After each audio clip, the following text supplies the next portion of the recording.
Mental disorder से जूझते हुए आप अक्सर जब अपने पास्ट पर फोकस करते हो, अपने डिसऑर्डर के जो भी एक्सपीरियंसेस रहे हैं उन पर जब ध्यान देते हो, तो अक्सर आपका ध्यान सिर्फ नेगेटिव चीज़ों पर जाता है। आपको किस तरह से बीमारी आई, क्या क्या आपने मुश्किलें हैंडल की, किस तरीके से आपके लक्षण बढ़े, कैसे आपके इलाज सफल नहीं हुए, कैसे आपको अलग अलग टाइम पर अलग अलग सिम्टम्स आए, किस तरह से आपके सिम्टम्स बढ़ जाते थे, कैसे आपकी लाइफ में कुछ लॉसेस हुए, कैसे इस बीमारी के चलते आप अपनी लाइफ में वो सब नहीं कर पा रहे जो आप करना चाहते थे या करना चाहते हो। तो अलग अलग तरह के लॉसेस आप एक्सपीरियंस करते हो। आपने इस बीमारी के रहते काफ़ी नुकसान झेले हैं। इस वजह से आप जब भी अपने अतीत पर फोकस करते हो तो आप पाते हो कि आपका ध्यान सिर्फ उन चीज़ों पर जा रहा है जो कि बहुत बुरा हुआ है आपके साथ। चाहे वो बाहर से बुरा हुआ हो, चाहे आपके लाइफ में आपकी डिसऑर्डर की वजह से बुरा हुआ हो, कुछ भी जो भी आपकी लाइफ में नेगेटिव है, आपका ध्यान उसी पर जाता है। अब ऐसे में आमतौर पर तो कहा दिया जाता है कि आप अपने लाइफ में जो ब्लेसिंग्स हैं, जो भी अच्छी चीज़ें हुई हैं, उन पर ध्यान लेकर जाओ, उन पर फोकस करने की आदत बनाओ। देखो कि आप कैसे दूसरों से बेहतर हो, देखो कि कैसे आपको अच्छे इलाज मिले हैं, देखो कि कैसे आपके लाइफ में काफ़ी सारे सपोर्टिव फैक्टर्स मौजूद हैं। तो बड़े सारे अच्छी अच्छी चीज़ों पर फोकस करने के लिए आपको कहा जाता है, और कई बार आप कन्विंस होते हो, कई बार कन्विंस नहीं होते। कुछ मामलों में एक चीज़ आपको हेल्प करती है, कई मामलों में ये चीज़ें हेल्प नहीं करती। पर यह बात तो सही है कि हम अपने लाइफ के किन पहलुओं पर फोकस करते हैं, इसका बहुत फर्क पड़ता है हमारे मेंटल स्टेट पर, हमारी मेंटल रिकवरी पर और हमारे कॉन्फिडेंस लेवल पर।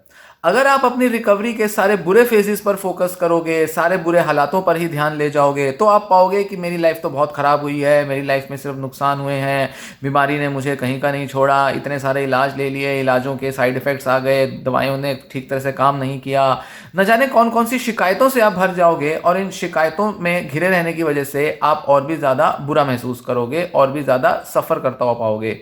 ग्रैटिट्यूड रखना, थैंकफुल होना अपने लाइफ में अच्छी चीज़ों के लिए, ये ज़रूरी है।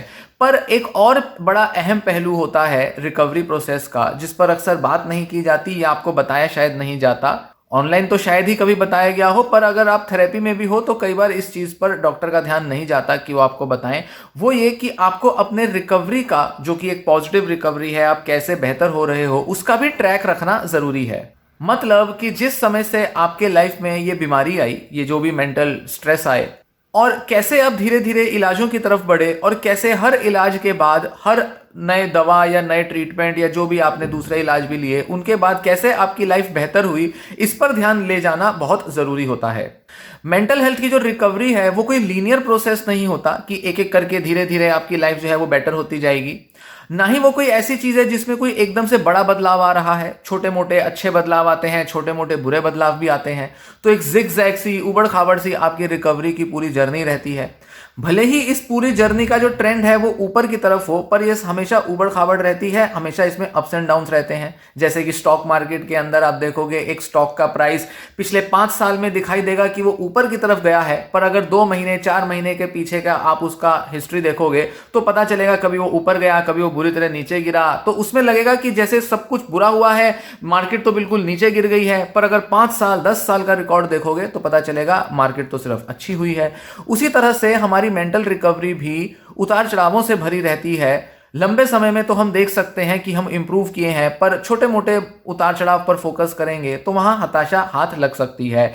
इसीलिए हमारे लिए ज़रूरी हो जाता है कि हम लॉन्ग टर्म में, मान लीजिए आपको 3 साल पहले कोई बीमारी का एपिसोड आया, तो 3 साल से आज की डेट तक आपके लाइफ में किस तरह से एक ऊपर की तरफ एक मोमेंटम चालू है, अपवर्ड मोमेंटम, अपवर्ड ट्रेंड आपकी लाइफ में कैसे बना है, आपको इस पर फोकस करना ज़्यादा ज़रूरी है। ऐसे में आपके लिए ज़रूरी होता है कि आप अलग अलग फेजेस में, अलग अलग स्टेजेस पर देखें कि किस तरह से, किस टाइप के इलाज ने आपको कितना रिकवरी और कितने इंप्रूवमेंट में मदद दी। जैसे शुरू में जब आपको ये बीमारी हुई तो जैसे तैसे आपके फैमिली मेंबर्स थोड़ा सपोर्ट कर देते होंगे, थोड़ा बहुत आपको दोस्तों से, हस्बैंड या वाइफ या बच्चों से मदद मिल जाती होगी। धीरे धीरे आपने शायद दवाइयाँ लेनी शुरू की, दवाइयों के साथ आपके अंदर काफ़ी सारी इंप्रूवमेंट आ गई। तो ये आपके रिकवरी का शुरुआती फेज़ था। मतलब शुरुआत में आपने दवाओं से जितना इंप्रूवमेंट शो कर सकते थे उतना इंप्रूवमेंट शो की, और एक लेवल तक आपके अंदर एक सिम्टोमेटिक रिलीफ अचीव हुआ, मतलब सिम्टम्स कम हुए। अब कई मामलों में तो इतना काफ़ी होता है, पर कई बार पेशेंट इतने से ठीक नहीं हो पाता, मतलब कोई ना कोई उसके अंदर सिम्टम्स बने रह जाते हैं या किसी वजह से वो रिलैप्स भी करता है, मतलब दोबारा से बीमारी आ जाती है। ऐसे में किसी नए इलाज की तरफ लोग अप्रोच करते हैं, जैसे मान लीजिए साइकोथेरेपी ले ली या एलोपैथी की जगह इस बार आयुर्वेदिक या होम्योपैथी इलाज ले लिया। फिर इसके बाद थोड़ी बहुत और इम्प्रूवमेंट आई। देखते देखते आपने पाया कि पिछले मान लीजिए 3 साल में आप में काफ़ी सारी इंप्रूवमेंट आई है, जो कि अलग अलग फेजेस में आई है, अलग अलग दौर थे इस इंप्रूवमेंट के, और हर दौर में आपने कुछ बेहतर किया है और एक के ऊपर दूसरी, दूसरे के ऊपर तीसरी इंप्रूवमेंट अब ऐड ऑन होती जा रही है। कई बार आपको ऐसा लगता होगा कि आप दवा ले रहे हो, थेरेपी ले रहे हो, पर कई बार हालत इतनी बुरी होती है, आपको लगता है कि जैसे मैं फिर से पहले जैसा हो गया, मेरा एपिसोड फिर से वापस लौट आया, फिर से मेरी कंडीशन बुरी हो जाएगी, फिर से मैं पहले जैसा हो जाऊंगा, फिर से मुझे शायद हॉस्पिटलाइज कराना पड़ेगा, बहुत सारी दवाइयाँ लेनी पड़ेंगी। तो कभी कभी ऐसा हमें बुरा महसूस होता तो है, पर ओवरऑल आप पाओगे कि इन डर के बावजूद आपकी कंडीशन वैसी नहीं हुई जैसी आपकी शुरुआती फेजेस में थी। मतलब शुरुआती फेजेस में आपने जो एक्सपीरियंस किया, अब शायद दोबारा आप वो एक्सपीरियंस कर ही नहीं रहे। और मैक्सिमम लोगों के साथ ऐसा ही होता है कि पहला फेज अगर बहुत बुरा रहा, बहुत ज़्यादा एंग्जाइटी, स्ट्रेस, डिप्रेशन, साइकोसिस, कुछ भी एक्सपीरियंस हुआ, उसके बाद सेकंड, थर्ड, फोर्थ एपिसोड उतने ज़्यादा बुरे नहीं होते जितना बुरा पहला एपिसोड होता है। तो ऐसे में क्या देखा जाता है कि भले ही आपको डर लग रहा हो छोटे मोटे उतार चढ़ाव से, पर ओवरऑल आपकी जो रिकवरी है, आपकी जो इंप्रूवमेंट है, वो हमेशा ऊपर की ही तरफ जा रही है।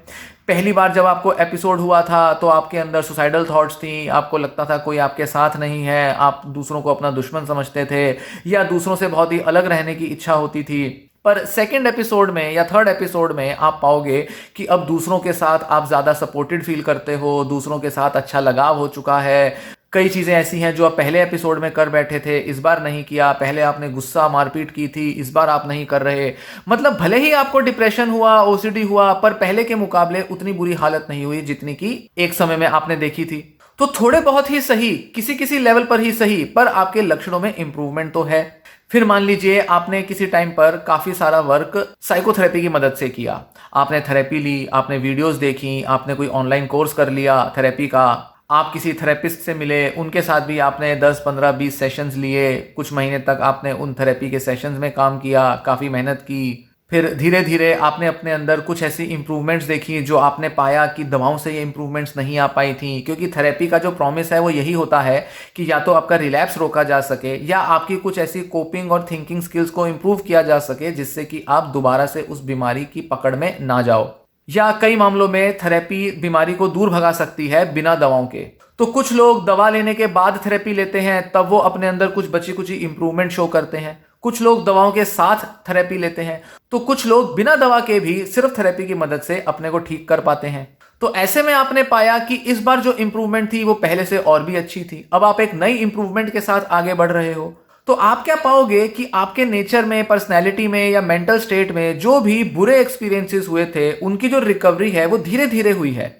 एकदम से, तेजी से, 3 महीने के अंदर, 2 महीने के अंदर पूरी तरह से हम ठीक हो जाएं, ऐसा मैक्सिमम मामलों में नहीं होता। भले ही आप उम्मीद लगाएं, पर ऐसा कोई इलाज काम नहीं करता। इसीलिए धीरे धीरे आपको आगे बढ़ना होता है। कई बार आप सिर्फ दवाओं का इलाज लेते हो और साइकोथेरेपी नहीं लेते, इस वजह से आपके रिलैप्स हो जाते हैं। तो कई बार आपको लगा कि ठीक है, दवा ले ली थी, ठीक हो गए, अब तो हम इस बीमारी से बाहर आ गए, पर फिर कुछ महीनों बाद बीमारी लौट आई। आपको लगा दवाइयाँ काम नहीं कर रही, शायद इस बार मुझे ज़्यादा दवाइयाँ लेनी होंगी, शायद इस बार मुझे किसी नए डॉक्टर के पास जाना होगा। पर आपने कई अपने साइकोलॉजिकल फैक्टर्स पर क्योंकि काम नहीं किया, इसीलिए आप दवाओं के ऊपर डिपेंडेंट रहे और आपने एक कंप्लीट रिकवरी एक्सपीरियंस नहीं की। तो हर बार जब भी आपको इंप्रूव करना है तो आपके ट्रीटमेंट के अलग अलग ऐसे फेजेस होंगे जिसमें आप थोड़ी बहुत इंप्रूवमेंट पिछली बार के मुकाबले शो करोगे। इसी तरह से रिकवरी होती है, और जब आप इस तरह से अपनी पुरानी जो रिकवरी की हिस्ट्री है उसको अगर आप नोटिस करने लगते हो, उसका एक रिकॉर्ड रखते हो और देखते हो कि अच्छा, पहले फेज में मेरे क्या ज़रूरतें थी, मतलब मेंटल हेल्थ की क्या ज़रूरतें थी, किन चीज़ों पर मैंने काम किया और क्या इंप्रूवमेंट लाई, इसके बारे में आप एक रिकॉर्ड रख सकते हो। फिर सेकेंड फेज में आपने किस तरह का इलाज लिया, क्या चैलेंजेस आप फेस कर रहे थे, क्या आपकी उस समय की ज़रूरतें थी, कौन सा ट्रीटमेंट लिया और क्यों लिया, कितनी टाइम तक लिया, क्या इंप्रूवमेंट्स आई, फिर इसका एक रिकॉर्ड रखोगे।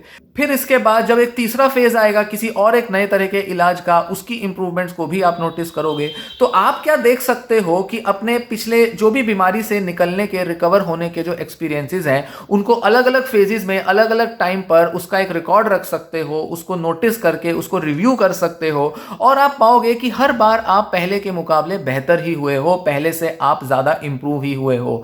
ऐसा नहीं होता कि आप फिर से पहले वाले स्टेट में पहुंच जाओ या फिर से अपने को बिल्कुल उतना ही बुरा पाओ जैसा पहले एपिसोड में हुआ था।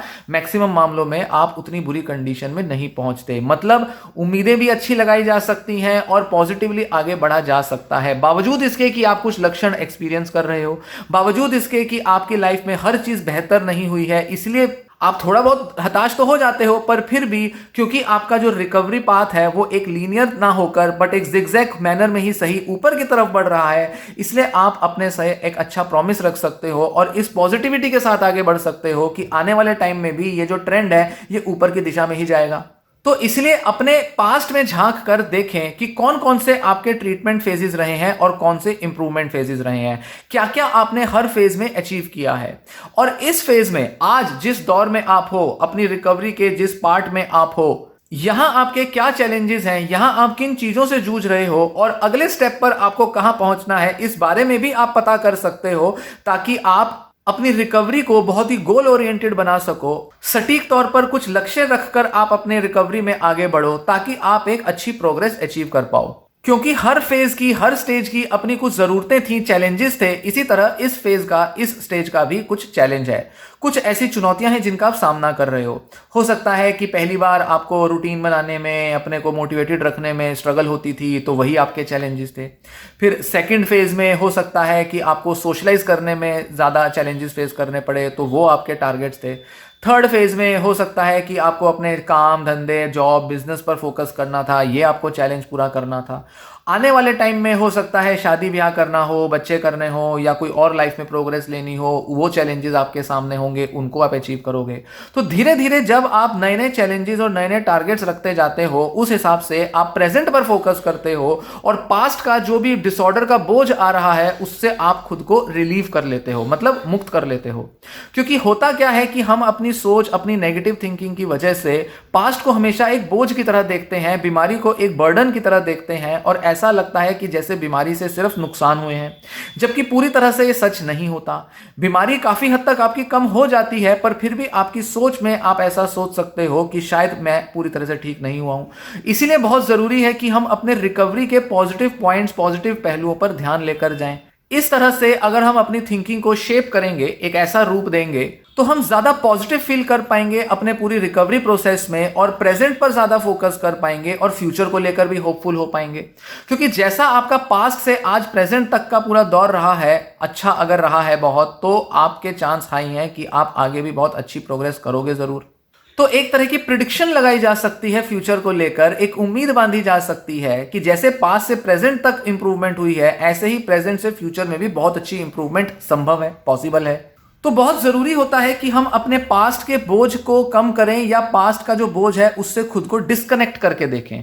मतलब एक तरह की बाउंड्री खींचें, ये पहला फेज, ये दूसरा फेज, ये तीसरा फेज, चौथा फेज। इस तरह से जब हम फेजेस में, अलग अलग दौर में, स्टेजेस में अपनी रिकवरी को देखते हैं, तो हम एक लकीर खींच पाते हैं, एक बाउंड्री बनाते हैं, जिसके बाद हम कह सकते हैं कि हम पहले से बेहतर ही हुए हैं।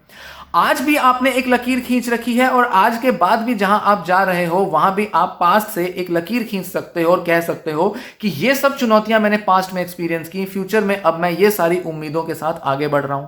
तो ऐसे में क्या होता है, आपकी शिकायतें कम हो जाती हैं, मन पर पड़ा बोझ कम हो जाता है, आपके अंदर जो एक डिस्ट्रेस है वो हल्का हो जाता है और आप शिकायतों से हटके आप सिर्फ पॉजिटिव चीजों पर ध्यान देकर आप अपने को और बेहतर बनाने की तरफ फोकस कर पाते हो, सही सॉल्यूशंस पर वर्क कर पाते हो।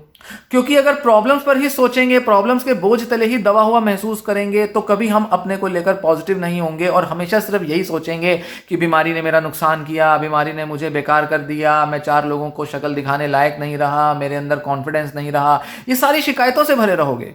तो शिकायतों से कहीं तो अपने को दूर करना है। उसका एक तरीका है कि आप अपने रिकवरी के फेजेस को आइडेंटिफाई करो। ये हर किसी के अपने पर्सनल होते हैं, ऐसा कहीं कुछ लिखा हुआ नहीं है कि ये स्टेजेस से हर कोई व्यक्ति गुजरता है। हालांकि डॉक्टर डॉक्टरों के अपने तरीके हैं बताने के, वो कहते हैं कि हाँ कुछ ऐसे तरीके हैं जिससे लोग रिकवर करते हैं, पर फिर भी यहां जरूरी है कि आप अपने पर्सनल एक्सपीरियंस में झांक कर देखें कि आप कैसे रिकवर हुए हो, क्योंकि आपने अलग अलग तरह के सिम्टम्स एक्सपीरियंस किए, अलग अलग लाइफ के स्ट्रेसेस थे, चुनौतियां थी और अलग तरह के इलाज आपने लिए। तो आप ही ज्यादा अच्छे से जानते हो, पता कर सकते हो कि कैसे आप रिकवर किए हो। तो इसका एक ट्रैक रिकॉर्ड रखने से और इस पर फोकस करने से और फिर पास्ट से डिस्कनेक्ट होकर आज की चुनौतियों पर फोकस करने से आप एक बेहतर फ्यूचर बना सकते हो। क्योंकि हर स्टेज की अपनी चुनौतियां थी, अभी की अपनी चुनौतियां हैं, तो फिर हम पास्ट में जो हमने फेस किया, जो भी डिफिकल्ट सिचुएशंस हैंडल की, उनके बारे में हम क्यों सोचें, हमें फिर आज के बारे में सोचना है। तो आज की चुनौतियों के बारे में हम तभी फोकस कर सकते हैं जब पास्ट के बोझ से हम खुद को मुक्त कर दें।